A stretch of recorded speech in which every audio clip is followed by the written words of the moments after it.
of course, shows what we would call solar time. It just reflects how quickly the sun is moving across the sky. And you might be thinking, well, isn't that just always some uniform rate?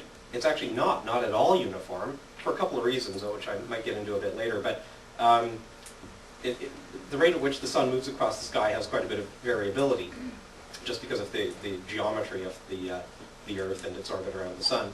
But of course, clocks don't know that. So if you measure your hours with clocks, they just hum along at a uniform rate. So it's interesting. I think what happens is if you start building these devices and you spend a couple of centuries staring at them, I think you may start to think of time in a sort of an abstract way. And now I have to do the one and only demonstration of the evening, and I do need 2 volunteers for this. So, I mean, it could be like someone quite young, but I don't see that many really young people here. But anyway, I need 2 volunteers. So 2 of you please come forward. This is quite painless and will only take a moment. Okay, seriously, I need 2 people. Excellent. Thanks. Yeah, very good. It's all right. I just would have recruited Center for Inquiry staffers if I had to. So if you want to hold this and go that way, I guess the space is a bit tight, so you probably can't go. Okay, perfect. That's great. And can you hold this end and go another half? Yeah, perfect. That's it. I think you're at the peak soon. So this is, I call this the arrow of now. You should all have one. I'm going to pretend for a moment that time is like space. It's funny. This is a metaphor that I think has come to implant itself in our brains. You can think of this timeline as it's marked off, of course, in inches and centimeters, but pretend it marks off units of time, and this is now, right? So now seems to march along. There's something very profound about this. And I think this is how we start to picture time. I'm trying as hard as I can to be sort of uniform about it. Okay, and it keeps going. That's the end of the demonstration. Thanks. I tried to get some computer animation to do that, but the actual physical demonstration is more powerful, definitely more reliable. So, well, what was the point of all that? Well, I just think, I mean, this is a bit speculative, but if you have clocks and if you stare at clocks, I think you come to think of time as something that just kind of chugs along in a linear fashion with 1 second passing after another second, and that's it. And once they're gone, and you don't get your seconds back. Just out of curiosity, now I know you have busy lives and you don't spend all your free time thinking about the nature of space and time. But for those of you that have thought about the nature of space and time, how many of you have at least on occasion imagined time in this way that I just demonstrated? A few hands, tentatively. Okay, now a few more. About somewhere between 1/2 and 2/3. Okay. So I'm not completely crazy. Well, I mean, I might be, but at least on that front, hopefully I'm not totally out of line. So I think this was in the air when Isaac Newton comes along, and I'm going to start talking a little bit about physics now.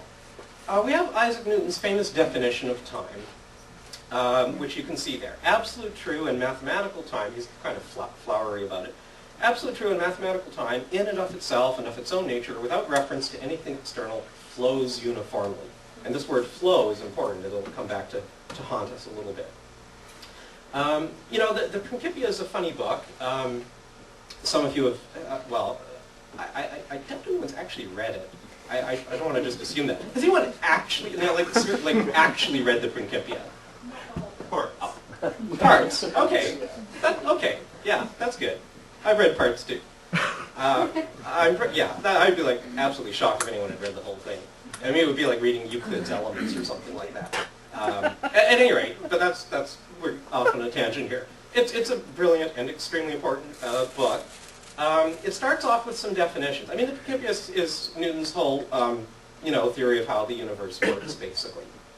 And it's laid down very sort of systematically, just like the ancients that he modeled it on, just like sort of what Euclid does in his Elements. At any rate, at the beginning, he has a definition of space and a definition of time and some other things. But the way he words it is very funny because he defines like 3 or 4 other things, and he says, well, space and time, I don't need to define space and time because you all know what they are.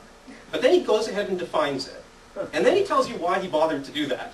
And the reason why he bothered to do that, he says, is because he wanted to distinguish this sort of pure mathematical time from what he calls sort of common time, the time of everyday life, the time that you might read off a clock or deduce from a sundial. I mentioned before, a sundial gives you solar time, but of course, solar time, it varies and fluctuates. There are a couple of reasons for this. I mean, one is just that the Earth's orbit is elliptical. And as Kepler showed, we actually move along in our orbit faster when we're near the sun, what astronomers would say near perihelion. That comes, well, some of you know this. Who knows what month perihelion is in? Just yell it out. January. Correct, January, yes. It's a bit, for us Northern Hemisphere people, it's like, what, January? Isn't it like cold then? It's cold, but we're actually closer to the sun. I mean, the reason it's cold is just because the axis is pointed the wrong way. That's right, perihelion is in January. And so the sun moves a bit faster across the sky at that time. And another factor which is a bit complicated is the tilt of the Earth's axis. Well, I won't get too much into the astronomy of it, but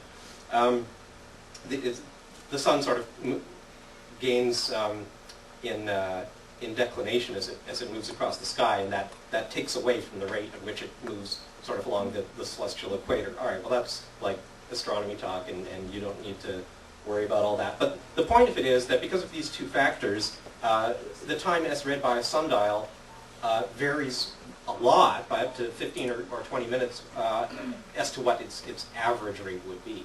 So when you build a clock, and you wonder, well, what rate should I have this clock run at? And it's sort of arbitrary. You could pick whatever you like. But what people decided is it should run at what the rate that a sundial would show if you just averaged out the sun's motion over the whole year. So instead of solar time, what you want your clocks to measure is mean solar time, the average of solar time.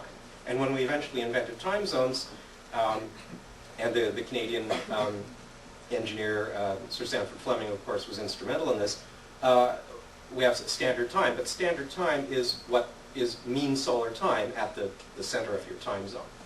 Okay, so what does this have to do with Newton? Well, so there's the reason why Newton wanted to get away from these sort of physical manifestations of time and just talk about what he thought underlied all of that. He imagined there was this sort of perfect mathematical time beneath all of this.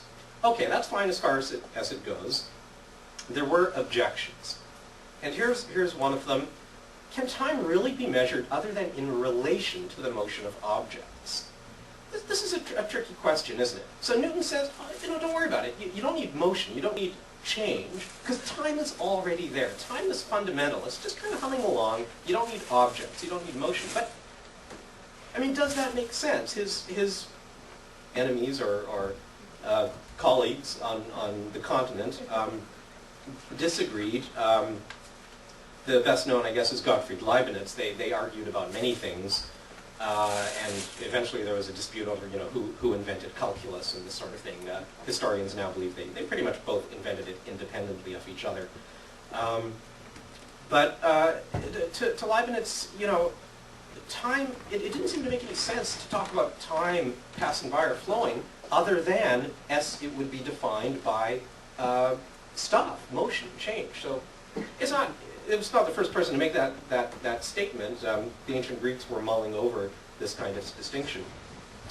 Let's see. There are other things that Leibniz and Newton argued about. Was time passing before God created the universe? Now that sounds like a funny question, maybe especially in this room, but and in the 21st century. But of course, Newton and Leibniz and everyone else back then was a serious Christian believer. Actually, Newton's brand of Christianity was considered heretical, and he could have gotten himself into deep trouble, but he kept most of his religious views sort of to himself. But this is an interesting question. I suppose Newton would have said, yeah, time is always there. But think about it. If you're a believer, if the universe has a beginning, and they thought it did, it raises the sort of question, like what was God up to? And Newton, Leibniz actually, this actually came up in their argument. Now what was going on was Leibniz